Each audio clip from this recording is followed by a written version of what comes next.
Mais uma vez, seja muito bem-vindo. Nós estamos de volta e ao vivo. São 13 horas e 30 minutos pelo horário de Brasília. E a gente volta falando de política, né, e do projeto de anistia. A gente está conversando com o doutor Alexandre Rolo, ele que é advogado especialista em direito eleitoral. Doutor, voltando a falar sobre a anistia, você já traçou um panorama, explicou bem as bases legais e até o histórico dessa medida no país.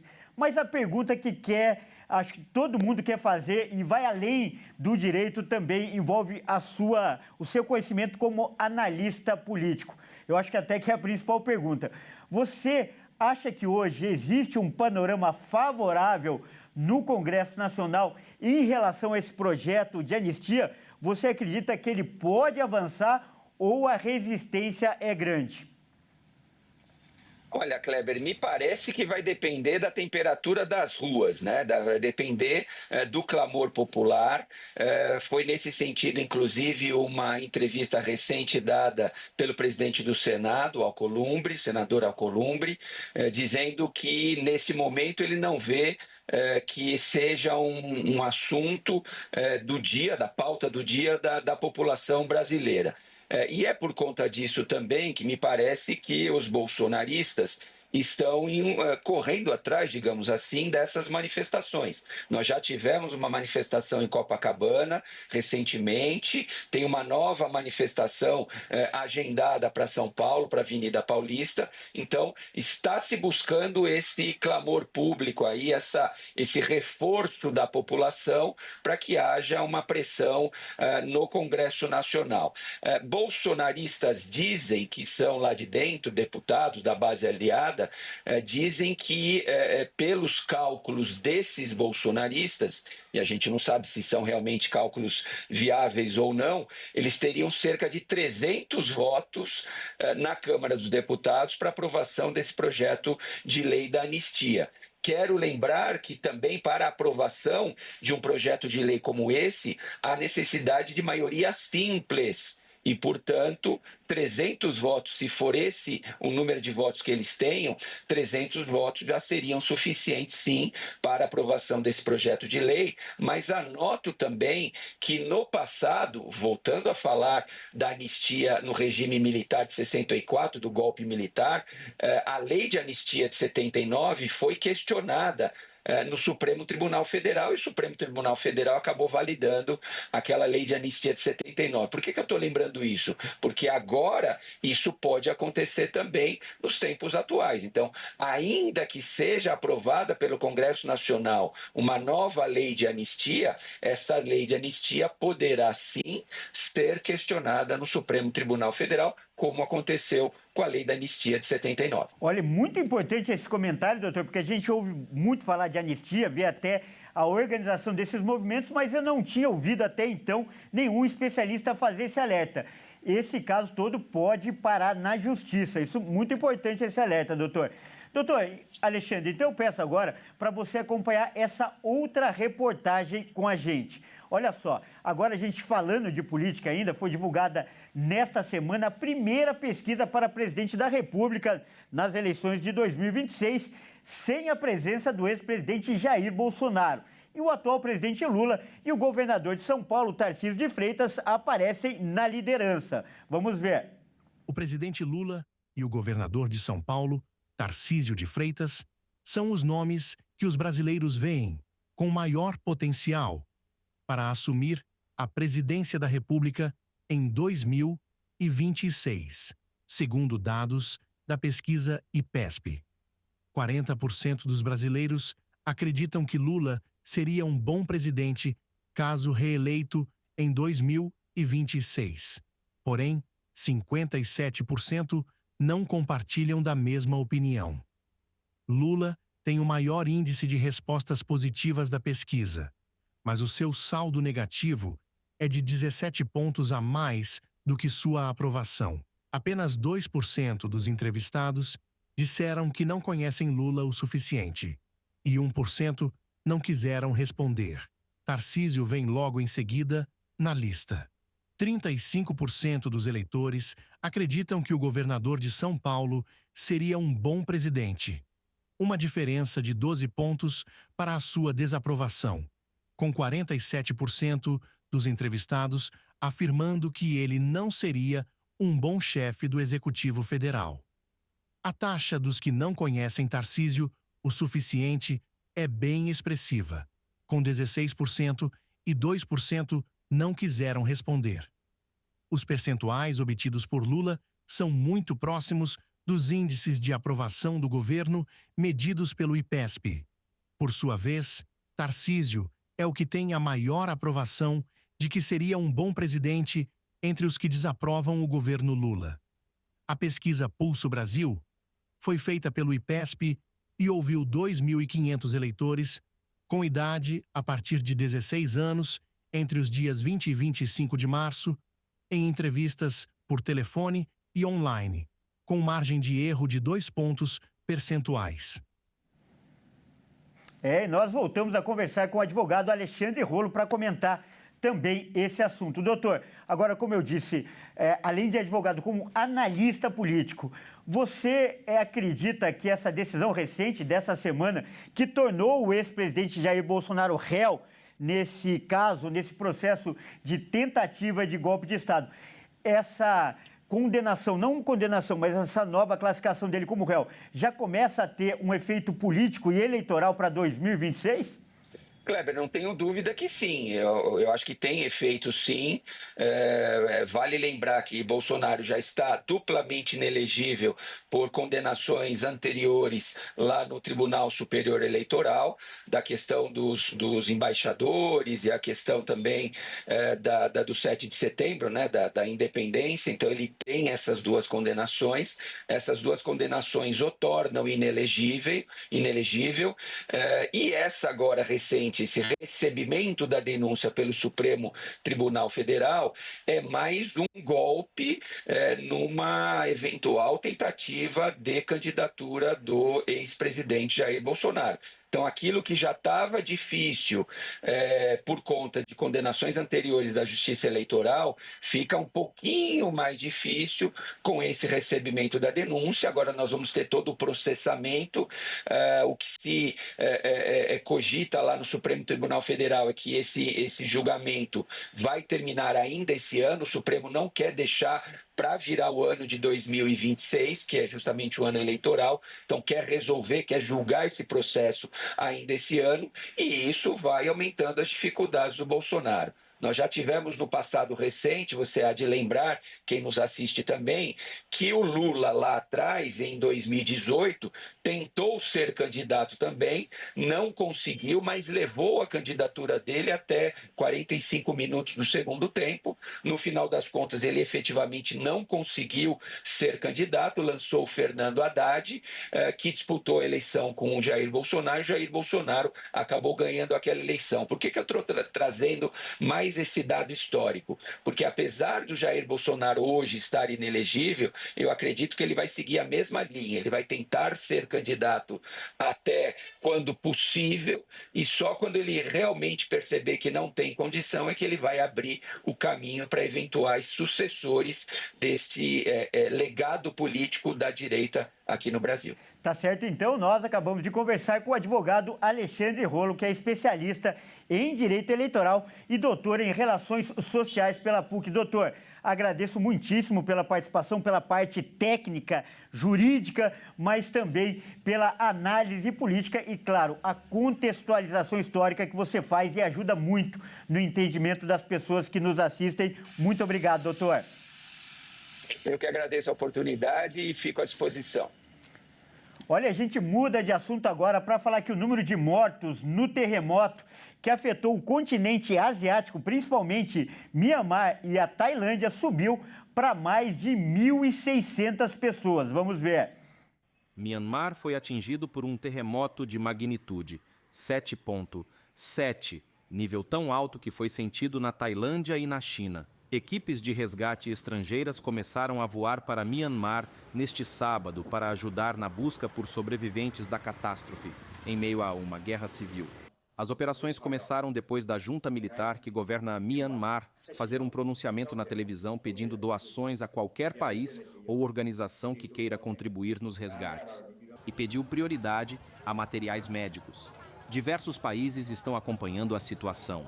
A União Europeia e a Índia já manifestaram disposição de enviar ajuda. O número de mortos em Myanmar foi muito acima dos relatos iniciais da mídia estatal, que era de 144 mortos na sexta-feira. E uma estimativa preocupa o Serviço Geológico dos Estados Unidos, que emitiu um alerta para a catástrofe, calculou que os tremores podem ter deixado mais de 10 mil pessoas mortas. O presidente Luiz Inácio Lula da Silva está em uma viagem ao continente asiático. Neste momento, Lula e sua equipe estão no Vietnã, país onde o terremoto foi sentido. O ministro de Portos e Aeroportos, Silvio Costa Filho, afirmou que a comitiva não foi impactada. Olha, e ainda falando de notícias internacionais, a Venezuela anunciou a redução da jornada de trabalho no país. E agora, a partir de agora, né, serão 3 dias de expediente durante a semana para o serviço público. O motivo é a crise energética que os venezuelanos enfrentam. O governo de Nicolás Maduro reduziu a jornada de trabalho do serviço público de 40 horas semanais para apenas 13 horas e 30 minutos. O trabalhador dará expediente apenas 3 vezes na semana, das 8 horas da manhã até meio-dia e meio. Mais uma vez, o presidente da Venezuela responsabilizou a emergência climática pela crise energética que afeta o país, para tomar uma medida que já é recorrente entre os venezuelanos e assegurou o mínimo de estabilidade por causa do enfraquecimento do setor elétrico. Nas 2 últimas décadas, ações semelhantes foram decretadas pelo ex-presidente Hugo Chávez, em resposta a graves crises energéticas. Há 6 anos, um apagão deixou 80% do país às escuras durante vários dias. O regime joga a culpa no clima e às vezes alterna a responsabilidade com acusações de sabotagem. Especialistas, contudo, atribuem à crise no setor a combinação de negligência, corrupção e falta de investimentos. O sistema elétrico do país depende da usina hidrelétrica Simão Bolívar e do reservatório de Guri, que estão com nível muito baixo, agravado pela seca. O racionamento de energia e trabalho no setor público passou a vigorar na última segunda-feira e está previsto para durar 6 semanas, com a perspectiva de ser renovado. O panorama econômico agora se agrava pela ação do governo Trump, que impôs uma tarifa de 25% aos países que negociarem petróleo e derivados com a Venezuela, provocando a maior queda do bolívar venezuelano em 4 anos. Vamos falar de economia agora. O empréstimo consignado para trabalhadores da iniciativa privada registrou mais de 1 bilhão e 200 milhões de reais em empréstimos. O Ministério do Trabalho faz um alerta sobre o uso consciente desse dinheiro. Vamos ver. Segundo o Ministério do Trabalho, o Programa de Crédito do Trabalhador, que permite empréstimos consignados para trabalhadores com carteira assinada, registrou 1 bilhão e 280 milhões de reais em empréstimos nos seus primeiros 7 dias de atividade. Desde o início das operações, no dia 21 de março, foram firmados quase 200 mil contratos entre aproximadamente 11 milhões de propostas enviadas pelo aplicativo da Carteira de Trabalho Digital, com o valor médio contratado de R$ 6.600 em parcelas a serem pagas ao longo de aproximadamente 19 meses. O ministro do Trabalho, Francisco Macena, alertou o uso consciente, dizendo que o grande volume de solicitações mostra a necessidade do trabalhador por crédito. Porém, os empréstimos devem ser feitos com calma e avaliando as condições e buscando as propostas mais vantajosas.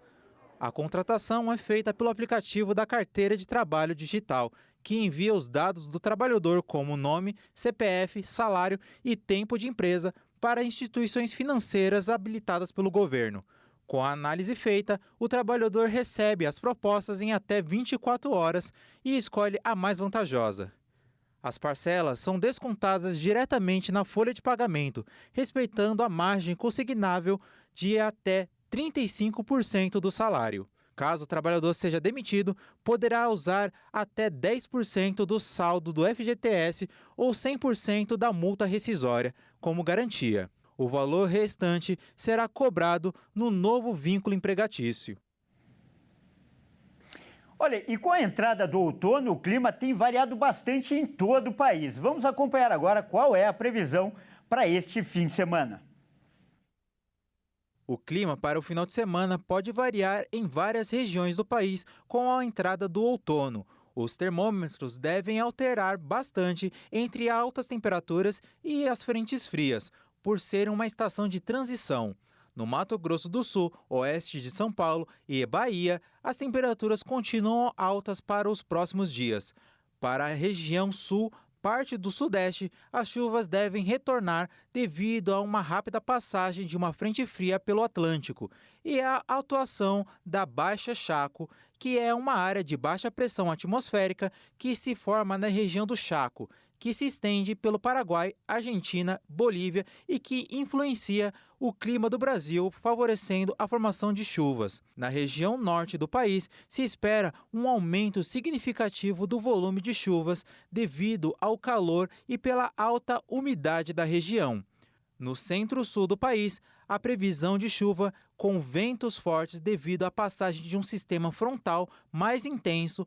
Os temporais de maior volume devem acontecer no Rio Grande do Sul. As temperaturas variam acima da média no Sudeste, Centro-Oeste e interior do Nordeste, com tendência de subir ainda mais pela diminuição das chuvas e da umidade. Os meteorologistas afirmam que, por ser uma estação de transição, a tendência é que as pessoas não sintam muito a mudança no clima em relação ao verão. E agora a gente fala de esportes aqui nesta edição de sábado. E quem vai trazer as informações é o Caio Veríssimo. Por favor, Caio, entre em nosso estúdio. Opa. Tudo bem, Caio? Seja bem-vindo, trabalhando também no fim de semana. Pois é, e a seleção brasileira, como a gente sabe, né, vai ter um novo técnico e pode pintar um português para o lugar do Dorival. Caio, conta pra gente. Isso aí, Kleber. Mais uma vez, boa tarde a você, boa tarde a todos que nos assistem. Bom, o nome que ganhou força dessa vez para assumir a seleção foi o de Jorge Jesus. O português pode ser o primeiro estrangeiro a treinar a seleção. Vamos ver. Com a saída de Dorival Júnior, a CBF corre contra o tempo para ter um novo treinador. O favorito no momento é o técnico do Al Hilal, Jorge Jesus. O português teve uma passagem marcante no futebol brasileiro, quando comandou o Flamengo entre 2019 e 2020, sendo campeão da Libertadores e do Brasileirão com um recorde de pontos. As conversas já avançaram entre as duas partes. O único empecilho é que o treinador quer ficar na Arábia até o final da Champions League da Ásia, que acaba no dia 3 de maio. Isso dificulta o anúncio da seleção nas próximas semanas. Antes de tentar o Jorge Jesus, o Brasil sonhava com o italiano Carlo Ancelotti, atual treinador do Real Madrid. Mas ele não pretende sair do clube antes do Super Mundial, que vai ocorrer em julho. E a CBF tem pressa para a próxima data FIFA, que será no começo de junho. Com isso, o sonho do presidente Edinaldo Rodrigues foi adiado. Caso Jorge Jesus assine, ele será o primeiro estrangeiro a comandar a seleção brasileira em 60 anos. E ontem, né, Caio, aconteceu a cerimônia de encerramento do Paulistão e na festa, né, foi divulgada a seleção da competição. Aliás, que timão, né, Caio? Bateria até de frente com muita seleção por aí, né? Com certeza, Kleber, bateria de frente mesmo. Bom, o evento premiou muitas categorias como artilheiro, melhor jogador, mas o que chamou a atenção mesmo foi a qualidade dessa seleção do campeonato, veja só. Na cerimônia de encerramento do Campeonato Paulista, que teve o Corinthians como grande campeão, muitos prêmios foram distribuídos de acordo com a performance dos atletas na competição. E sem nenhuma surpresa, na seleção do Paulistão, o Timão dominou com 4 jogadores, que ainda contou com atletas do Palmeiras, São Paulo e também do Santos. A seleção do Paulistão ficou assim. No gol, o escolhido foi Hugo Souza, do Corinthians. Na lateral direita, Mateuzinho, também do Corinthians. Os zagueiros são Arboleda, do São Paulo, e Murilo, do Palmeiras. Já na lateral esquerda, quem aparece é Escobar, do Santos. O meio-campo tem muita qualidade. Richard Rios, do Palmeiras, Carrilho, do Corinthians e Lucas, do São Paulo. E no ataque, nada mais nada menos do que o artilheiro do campeonato, Guilherme, do Santos. A joia do Palmeiras, Estevão, e ele, o craque do campeonato, Yuri Alberto, do Timão. E para coroar o excelente campeonato do Corinthians, o técnico selecionado foi Ramon Dias. Passado o Paulistão, agora os clubes se preparam para o Campeonato Brasileiro, que já se inicia neste fim de semana. Como a gente viu na reportagem hoje, começa o Campeonato Brasileiro e o que surpreende, né, Caio, nesse torneio que começa hoje é o número de estrangeiros. Olha só, serão mais de 130 atletas de outras nações, não é, Caio? Exatamente, Kleber. Bom, nos últimos 10 anos, o número de estrangeiros mais que dobrou no Brasileirão. Só nessa temporada nós vamos ter jogadores de 17 nacionalidades diferentes, veja só. E a participação de jogadores estrangeiros na primeira divisão no Campeonato Brasileiro cresceu 156,6% nos últimos 10 anos. A temporada de 2025 começa quebrando um recorde de presença gringa, tendo a participação de 136 atletas vindo de outras nações, e o número tende a crescer, visto que no meio do ano a janela de transferências para o segundo semestre vai abrir. 10 anos atrás, em 2015, antes da alavancada que encheu os elencos brasileiros de sul-americanos, europeus e africanos, a primeira divisão nacional levou a campo somente 53 estrangeiros. Em média, eles eram 2,7 por time. Agora, já são 6,8 em cada elenco. Dos 20 times da Série A, 19 têm ao menos um jogador nascido em outro país no elenco. O Mirassol, novato na elite, é o único elenco 100% brasileiro. O time do interior paulista até conta com jogadores de dupla cidadania, caso do meia Chico Kim. Mas como ele é natural do Paraná e ainda não defendeu a seleção principal da Coreia do Sul, país de origem da sua família, continua não sendo contabilizado como estrangeiro. O regulamento do Brasileirão 2025 permite que cada clube relacione no máximo 9 atletas não brasileiros por jogo. Bom, já que a gente está falando da estreia do Campeonato Brasileiro, né, Caio? Conta pra gente, então, quais são os jogos dessa primeira rodada, por favor? Tá certo, Kleber. Vamos lá. Bom, nessa primeira rodada que começa hoje, já teremos 5 jogos às 18h30. E quem abre a competição é o São Paulo, recebendo o Sport no Morumbis, na capital paulista. Já o Cruzeiro vai encarar o estreante da Série A, o Mirassol, no Mineirão, em Belo Horizonte. Indo para o Nordeste agora, o Fortaleza vai receber o Fluminense na Arena Castelão, lá em Fortaleza. Agora atravessando o país e chegando no Sul, o Grêmio enfrenta o Atlético Mineiro em casa na Arena do Grêmio, em Porto Alegre. E fechando os jogos das 18h30, o Juventude enfrenta o Vitória no estádio Alfredo Jaconi, em Caxias do Sul. O último jogo do sábado é às 21h entre Flamengo e Internacional, no estádio do Maracanã, no Rio de Janeiro. Já no domingo nós temos 3 jogos. Às 16h, o campeão e o vice-campeão do Brasileirão 2024 se enfrentam, Palmeiras e Botafogo no Allianz Parque, em São Paulo. Mais tarde, às 18h30, o Vasco enfrenta o Santos em São Januário, no Rio de Janeiro. O time paulista não contará com a presença de Neymar. E fechando a primeira rodada do Brasileirão 2025, o Bahia vai jogar contra o Corinthians na Arena Fonte Nova, às 20h, em Salvador. E é isso, Kleber. Eu fico por aqui. Um grande abraço a você e a todos que nos assistem. Muito obrigado pelas informações. Bom fim de semana para você também. E olha só, sexta-feira, né, foi lançada ontem um novo projeto, uma nova atração da Graça Filmes. E uma atração sensacional. É uma série, a série Vindication, que é o novo sucesso e vai fazer muito sucesso em 10 episódios. Vamos ver. Ação. Polícia! Coloca a mão pra cima! Suspense. Esse é o segundo homicídio que tivemos em 14 meses. E fé. Eu não entendi. Eu tô tentando entender. Talvez Deus queira falar com você. E como eu faço para... Tudo que um grande sucesso precisa ter está reunido na série Vindication, acima de qualquer suspeita. O lançamento da Graça Filmes. A primeira temporada do drama criminal cristão Vindication, acima de qualquer suspeita, conta a história do detetive Travis. Ele passou 15 anos resolvendo casos em uma pequena cidade do Texas. São 10 episódios e a cada um deles, um caso novo é investigado com muitas reviravoltas e imprevistos. E as tensões só aumentam quando, em meio a um surto de casos inquietantes, ele precisa trabalhar com uma detetive nova. Vindication é um drama criminal cristão que acompanha a vida e o trabalho do detetive Gary Travis, que, em meio a circunstâncias desesperadoras, vai em busca da sua própria jornada espiritual. Não perca! Com uma visão inovadora, a Graça Filmes possui o maior catálogo de filmes da América Latina, acumulando cerca de 150 títulos dos mais variados gêneros, que incluem filmes de ação, comédia, drama e entre outros, e se tornou referência no meio gospel e no circuito do cinema nacional com os filmes Deus Não Está Morto, 3 Histórias e um Destino e outro grande sucesso, o filme Questão de Escolha. Os episódios da nova série estarão disponíveis semanalmente no canal do YouTube da Graça Filmes. Mas para você ter um gostinho de como essa série vai te surpreender, vamos dar uma olhadinha no trailer oficial. Esse é o segundo homicídio que tivemos em 14 meses. Tem certeza que foi um assassinato? Pelo que entendi, há uma preocupação quanto à segurança do bairro e viemos aqui para falar sobre isso e ajudar no que pudermos. A comunidade de East Bank continua assustada depois da descoberta de 2 corpos. Isso é uma vergonha. É isso que é. Eu sei que vocês não têm pistas. Encontrou o que aqui? Seu pai conversou com você sobre o trabalho? Isso fica entre a gente, ou seja, não fale sobre isso. Certo? Uma série original. 10 episódios.